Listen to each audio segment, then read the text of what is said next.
Narinig mo na ba yung heartbreaking story ni tatay na viral ngayon? Hindi ko matigil yung iyak ko. Nabasa ko sa FYP ko yung about sa in-invite na tatay.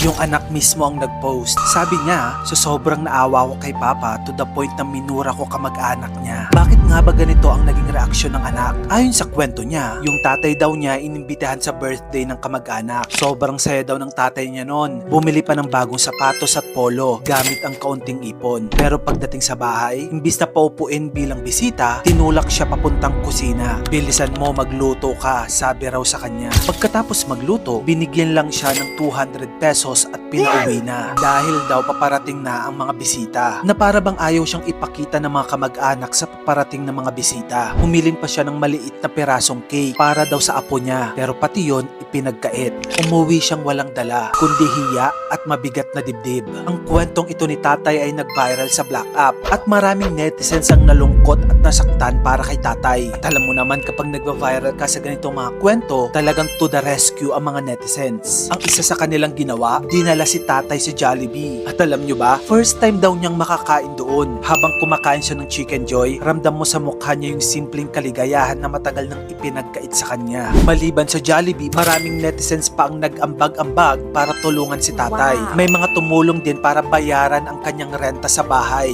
Fully paid hanggang December na raw. At sinundan pa ng maraming donations para sa mga gamit na kailangan niya sa araw-araw. Binilhan siya ng kanyang mga personal na gamit. Mula sa isang araw na kahihiyan, biglang umikot ang mundo niya dahil sa malasakit ng mga tao. Pero hindi lang yan. Binigyan din si tatay ng bigas at mga grocery. Talagang umambon ang mga biyaya mula sa netizens. Nagpasalamat ang anak sa pagbuhos ng suporta sa kanyang tatay. Sabi niya, super na-appreciate ko po kayo guys. Hindi ko kayo mapasalamatan isa-isa. Pero super happy ng family ko now. This coming October, ako muna bahala. Kila papa at mama. Promise ko po yan sa kanila before na mag-celebrate kami. Sa totoo lang, aminin natin nag-i-exist talaga mga ganitong kwento dito sa atin. May mga pamilya na mismong kadugo nila, kinakahiya nila. Bakit? Dahil walang narating sa buhay. Kumbaga nakatingin sila sa antas ng buhay kahit kamag-anak pa nila yan. Pero ang tanong, bakit kailangan pa nating umabot sa puntong ikahiya natin ang sarili nating kadugo? Sana sa susunod, matuto tayong tumingin sa tao, hindi base sa antas niya sa buhay, hindi base sa kayamanan, at minsan nga kahit hindi na lang bilang kamag-anak